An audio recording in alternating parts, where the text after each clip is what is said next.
स्वागत है आपका हमारे चैनल पर।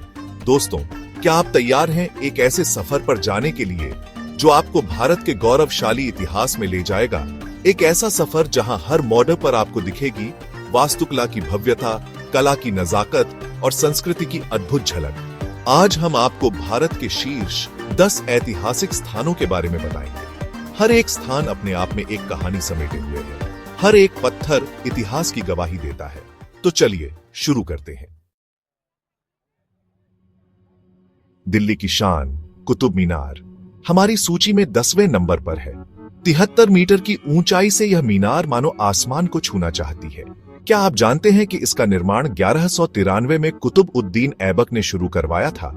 लाल बलुआ पत्थर से बनी यह मीनार न सिर्फ अपनी वास्तुकला के लिए मशहूर है, बल्कि इस्लामी कला का भी एक अद्भुत नमूना है।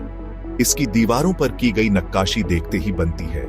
कुतुब मीनार को देखने के लिए देश विदेश से लोग आते हैं। यह मीनार हमें याद दिलाती है कि कैसे अलग अलग संस्कृतियां एक साथ मिलकर एक खूबसूरत इतिहास का निर्माण करती हैं। अब सोचिए, उस दौर का जब यह मीनार बनकर तैयार हुई होगी, कितनी भव्य रही होगी, कितनी सुंदर। एक बार तो जरूर देखने लायक जगह है दोस्तों। अगले पड़ाव पर चलने से पहले मैं आपको बता दूं कि यह सिलसिला यहीं खत्म नहीं होता। अभी तो हमने शुरुआत की है, तो बने रहिए हमारे साथ।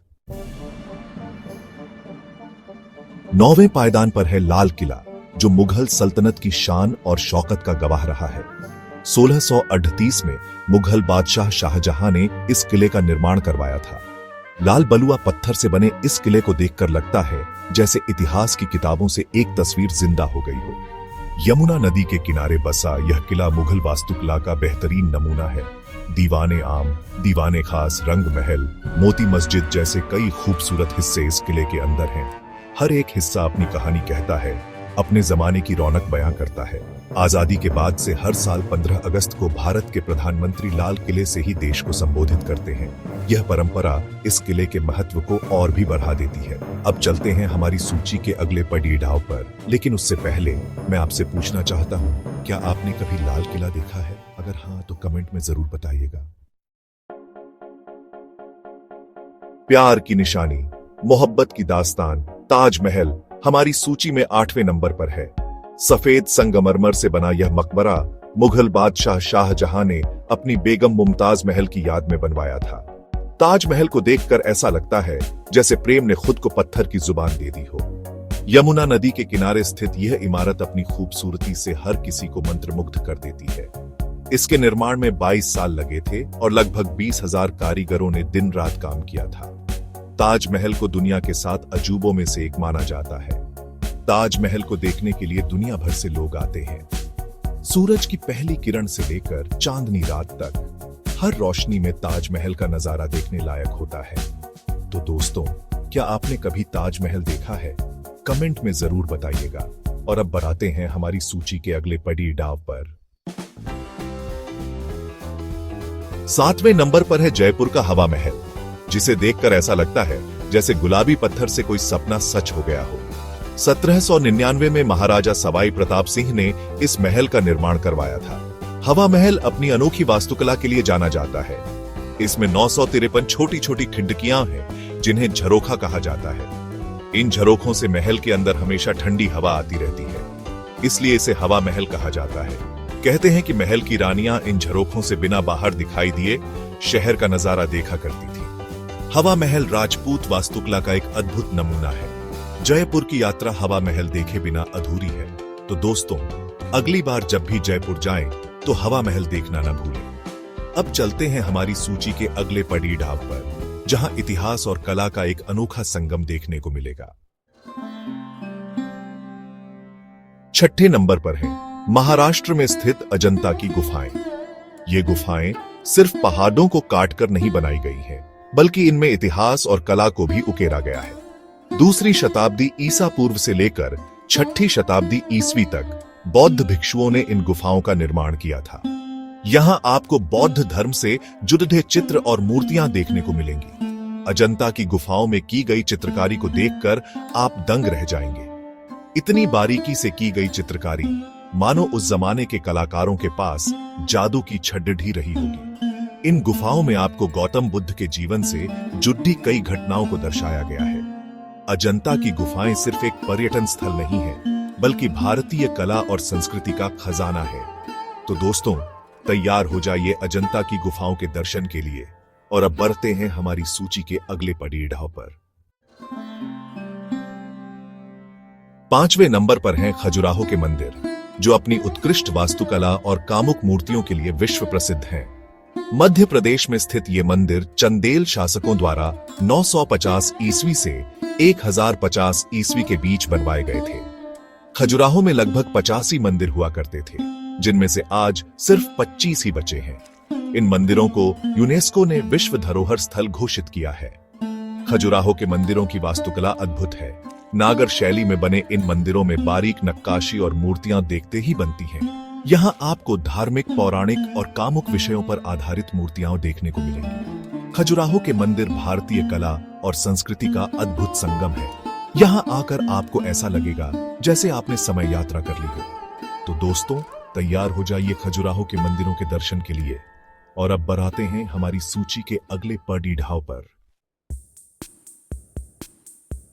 4थे नंबर पर है हम्पी, जो कभी विजयनगर साम्राज्य की राजधानी हुआ करता था। कर्नाटक में तुंगभद्रा नदी के किनारे स्थित यह ऐतिहासिक स्थल अपने भव्य खंडहरों के लिए जाना जाता है। 14वीं शताब्दी में स्थापित विजयनगर साम्राज्य दक्षिण भारत के सबसे शक्तिशाली साम्राज्यों में से एक था। हम्पी में आपको विजयनगर शैली के कई मंदिर, महल, बाजार और अन्य इमारतें देखने को मिलेंगी। विरूपाक्ष मंदिर, विट्ठल मंदिर, हजारा राम मंदिर, रानी का स्नान घर, हाथी का अस्तबल, ये कुछ ऐसे प्रमुख आकर्षण हैं जो हम्पी को एक अद्भुत पर्यटन स्थल बनाते हैं। हम्पी इतिहास प्रेमियों के लिए किसी जन्नत से कम नहीं है। यहाँ आकर आपको ऐसा लगेगा जैसे आप विजयनगर साम्राज्य के सुनहरे दौर में वापस चले गए हों। तो दोस्तों, तैयार हो जाइए हम्पी की सैर के लिए। और अब बढ़ाते हैं हमारी सूची के अगले पड़ाव पर। 3रे नंबर पर है तमिलनाडु में स्थित महाबलीपुरम, जो अपने प्राचीन मंदिरों और शिल्पकला के लिए प्रसिद्ध है। इसे मामल्लपुरम के नाम से भी जाना जाता है। 7वीं और 8वीं शताब्दी में पल्लव शासकों ने महाबलीपुरम को अपनी राजधानी बनाया था। यहाँ आपको द्रविड़ वास्तुकला का अद्भुत नमूना देखने को मिलेगा। अर्जुन की तपस्या, पंचरथ, शोर टेम्पल, ये कुछ ऐसे प्रमुख आकर्षण हैं जो महाबलीपुरम को एक अद्भुत पर्यटन स्थल बनाते हैं। यहाँ की मूर्तियां पल्लव शासकों के कला प्रेम का प्रमाण देती हैं। महाबलीपुरम इतिहास प्रेमियों और कला प्रेमियों दोनों के लिए एक खास जगह है। यहाँ आकर आपको ऐसा लगेगा जैसे आप दक्षिण भारत के एक अलग ही संसार में आ गए हों। तो दोस्तों, तैयार हो जाइए महाबलीपुरम की सैर के लिए। और अब बढ़ते हैं हमारी सूची के अगले पड़ाव पर। 2रे नंबर पर है वाराणसी में स्थित काशी विश्वनाथ मंदिर, जो भगवान शिव को समर्पित है। गंगा नदी के पश्चिमी तट पर स्थित यह मंदिर हिंदुओं के सबसे पवित्र तीर्थ स्थलों में से एक है। कहा जाता है कि काशी विश्वनाथ मंदिर का जिक्र कई प्राचीन हिंदू ग्रंथों में मिलता है। मंदिर का वर्तमान स्वरूप 1780 में इंदौर की रानी अहिल्याबाई होलकर ने बनवाया था। मंदिर का मुख्य आकर्षण है यहाँ स्थापित भगवान शिव का ज्योतिर्लिंग, जिसे विश्वनाथ कहा जाता है। हर साल लाखों श्रद्धालु यहाँ आकर भगवान शिव का आशीर्वाद प्राप्त करते हैं। काशी विश्वनाथ मंदिर सिर्फ एक मंदिर नहीं, बल्कि भारतीय संस्कृति और आध्यात्मिकता का प्रतीक है। यहाँ आकर आपको एक अलग ही शांति और सुख का अनुभव होगा। तो दोस्तों, तैयार हो जाइए काशी विश्वनाथ मंदिर के दर्शन के लिए। और अब बढ़ते हैं हमारी सूची के अंतिम पड़ाव पर। और अब हमारी सूची के पहले नंबर पर है मध्य प्रदेश में स्थित सांची का स्तूप, जो सम्राट अशोक द्वारा 3री शताब्दी ईसा पूर्व में बनवाया गया था। यह स्तूप बौद्ध धर्म के प्रमुख तीर्थ स्थलों में से एक है। कहा जाता है कि सम्राट अशोक ने बुद्ध के अवशेषों को 8 भागों में विभाजित किया था और उन अवशेषों पर 8 स्तूपों का निर्माण करवाया था। सांची का स्तूप उन्हीं 8 स्तूपों में से एक है। स्तूप के चारों ओर पत्थर की एक वेदिका बनी हुई है, जिस पर बुद्ध के जीवन से जुड़ी कई घटनाओं को दर्शाया गया है। स्तूप के ऊपर एक छत्र बना हुआ है, जो बुद्ध के ज्ञान और उनकी शिक्षाओं का प्रतीक है। सांची का स्तूप सिर्फ एक स्तूप नहीं, बल्कि भारतीय वास्तुकला और बौद्ध धर्म का एक अनमोल रत्न है। यहाँ आकर आपको एक अलग ही शांति और सुख का अनुभव होगा। तो दोस्तों, अगली बार जब भी आप मध्य प्रदेश जाएं, तो सांची का स्तूप देखना ना भूलें। तो दोस्तों, ये थे भारत के शीर्ष 10 ऐतिहासिक स्थान। उम्मीद है आपको यह वीडियो पसंद आया होगा। अगर आपको यह वीडियो पसंद आया हो तो लाइक और सब्सक्राइब करना न भूलें। अपने दोस्तों के साथ शेयर करें ताकि वे भी भारत के इन शानदार स्थानों के बारे में जान सकें। अगले वीडियो में फिर मिलेंगे, तब तक के लिए अलविदा।